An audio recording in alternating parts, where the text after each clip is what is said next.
Do you want to create a space that reflects you, that looks like you, that when people walk into your house, they say, wow, that really looks like Rhiannon? I think it's so important to really create a space that looks like who you are and like what your authentic self is.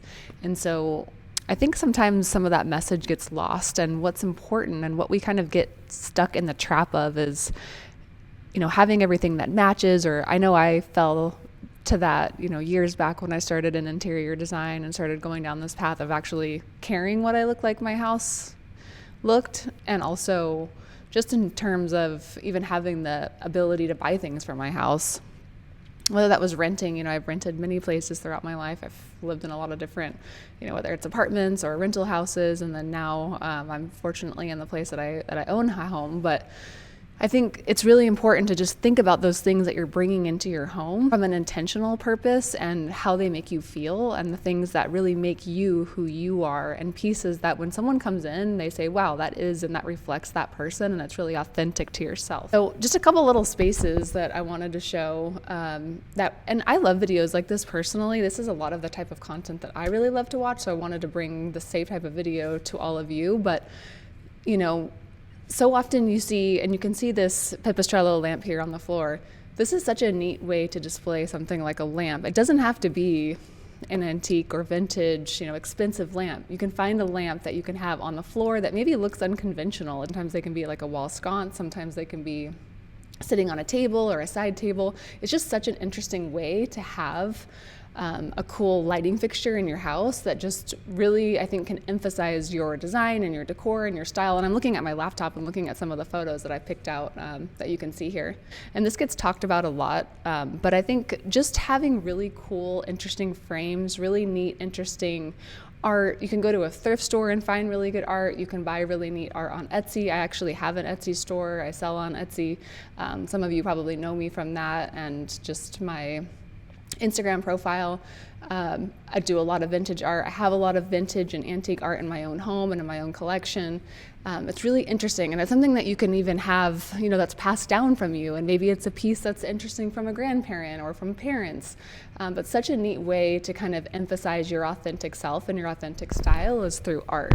Put some sconce lamps like this, and what's cool about something like this is you can find these so often literally at just whatever thrift store, whether that's Goodwill, whether that's, mom and pop thrift store down the road. Go over to the lighting section, and a lot of times on the top shelf, they'll have a lot of different lights, whether that's clip lights, clamp lights. I have found so many cool clip lights, ones that are very expensive online or on Etsy or on, First Dibs, things like that. Even some that are from Sweden. You can get those types of lamps really easily. A lot of times they're up high, like I was saying, on top of shelves they'll have, or like in big bins. One of those. I feel like so often I see those. You can have these mounted on your wall. You don't have to have it hardwired. You can easily get one of those little puck lights, and sometimes they'll have even the type of bulbs that you can screw in that have a little control. And sometimes you can even have those on a timer. So at 8 p.m. those come on, and they have this like soft ambient glow that's really nice. I love that. So it doesn't have to be hardwired. It's a pain in the ass to go and hire an electrician to come and hardwire those into your house. Not only is it a pain, but it's also really expensive, and it makes it much more permanent feeling. So I actually just really like to have these just positioned in different places. You can have them over art too, which is really cool. You can find a lot of times like the smaller ones that are a really cool color, maybe like a bright red or like a really cool green, and have just one of those above shining down on a piece of art is also a really cool idea as well. And then just having even pieces of art or things on your wall. Maybe it's a memory, maybe it's a concert ticket, maybe it's a movie ticket or some type of event that you went to, or like a wedding venue or somewhere that had something neat, whether that's some type of paper or ticket. You get the point. But you can have that taped on the wall. Like if you look at this photo here, they have above that one light on the left, there's some type of piece of paper that's stuck in there. But it adds so much depth and character and interest. It doesn't always have to be framed perfectly. It doesn't always have to be matted. It doesn't always have to be in line like a gallery wall. I'm not necessarily a big fan of like the conventional gallery walls anyways. Like I kind of like the interesting aspect and the just unique character that something like this gives off. It doesn't have to be perfect and polished. I think everyone just gets tired of like a perfect and polished look, and it's just when there's some just raw character to an environment and a space, that's what really gives the intrigue and the interest, is having that raw character, having things that just are unconventional, maybe an odd shape, kind of positioned like this. But this is a really good example of that. And I love this little tiny mini clip lamp. If you look in the very back, there's a little tiny gold clip lamp that's just on that little piece of art. I just think that's such a cool little piece that you can do and add to, whether it's clipping just on a frame, but it's just unusual and it's different. You don't see everybody do that, and it's just little things like that that just add so much interest. Another thing as well that I'm loving right now is just really unusual door hardware. So I think so often we just kind of get what we get, and we buy a new house and it just has maybe like the gold hardware or has like a black handled, doorknob and such. But you can find really cool, interesting, unique hardware at especially like architectural salvage places. So if you just look up online architectural salvage in your area, a lot of times things will come up, and it can be relatively inexpensive too. Some of this can be a little bit more permanent. If you don't own your home, you might not want to change out a doorknob. Obviously, I get that. But there's just so many interesting things. I actually have a house in Northern California that we're in the middle of just slowly redoing because it's very expensive. So we've been doing like little bits at a time. And one of the things right now that I'm trying to consider and think of is what I want to do with the door hardware. It just has some good door hardware, but some of it's just not my taste and not my style and what I want to do. And I just love really weird, quirky knobs and handles. Like I'm just absolutely loving right now. I think you're seeing that probably a lot as well, like I am, but metals are really big. It doesn't have to always be the same metal either. I think mixing metals, that goes back to being authentic. What feels good to you? What do you usually wear? Like for me, in terms of jewelry and style and design, like these earrings that I have right now are sterling silver. I have gold jewelry. I have gold necklaces that I wear regularly. I love the mix and texture of mixing metals, and I do that in my house too.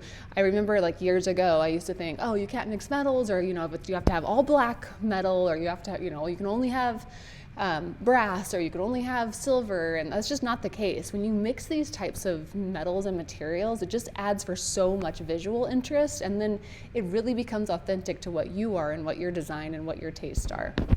Another really unique and interesting thing I'm really liking right now too is curio cabinets. I just saw, I'm like kicking myself right now, because on Facebook Marketplace there were these really cool they were curio cabinets, like a medicine cabinet, but it had a glass front, and it had this like swirled wood on the outside, and they opened up, and it went so fast. I live in Phoenix area. That's where my like full-time house is, and things go really fast on Facebook Marketplace. But I try to look every morning, saw these, they were already gone. But I just think that's such a really cool element that you can add as well that I'm really liking, and I think it can show a lot of your authentic character in a space as well, whether that's putting it in a bathroom, like a curio cabinet that has glass like this, whether it's a curio cabinet that's made of wood that has a glass front, or, I have these really old antique shaving mirrors that I got at this antique store down in Tucson, Arizona, and you could add the little things on there. You could put perfumes. I have like this little bottle of perfume on one right now, or I'll hang a little hand towel over it. Obviously we don't use it as a shaving mirror, but it has a mirror itself, and I'll put a picture of it right here.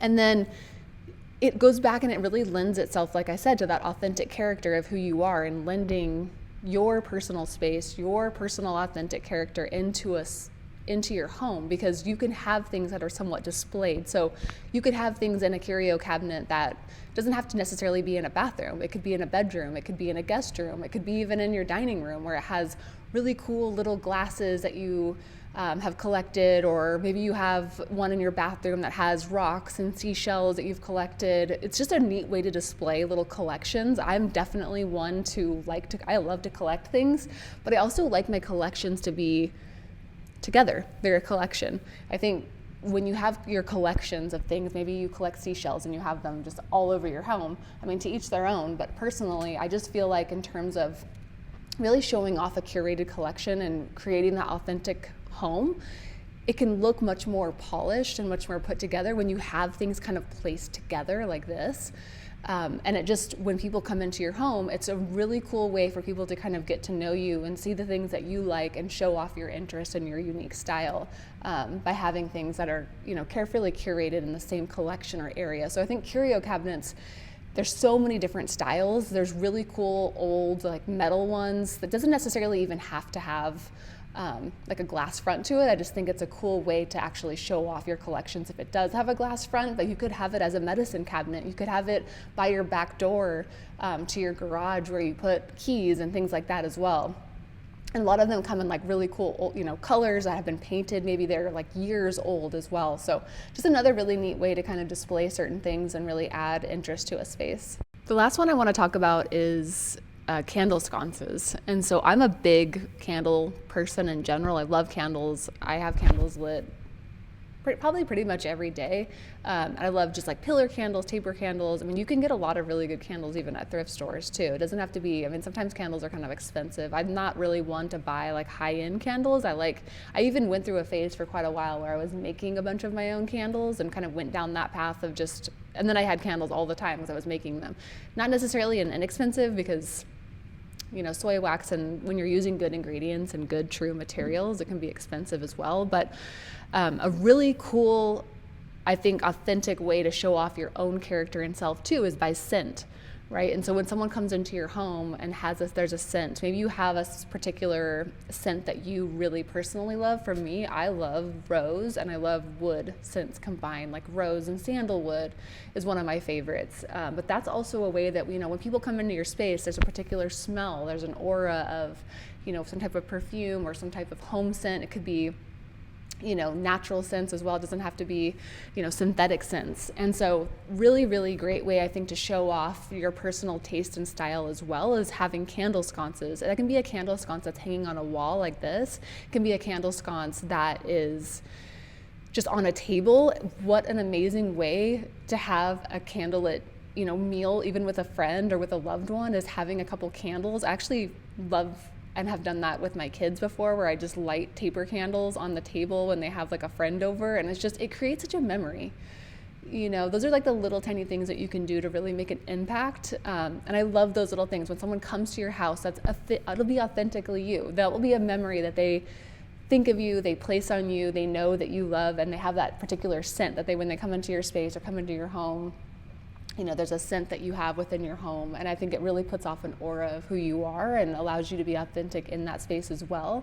It's not always visual. It's a big sense. We have many different senses, obviously, but having that scent by smell, I think, is something that people can remember you by, and that really makes an impact in a space as well.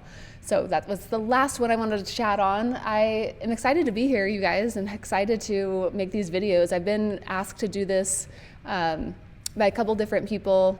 You know, I love interior channels. I watch this type of content myself. I just feel like there's so much really good creators out there, and I'm just really excited to kind of talk to you about this type of design. And I love kind of going through and seeing visuals, and I have a lot more to share and a lot of exciting things to come. So look forward to it. I hope you guys like this video.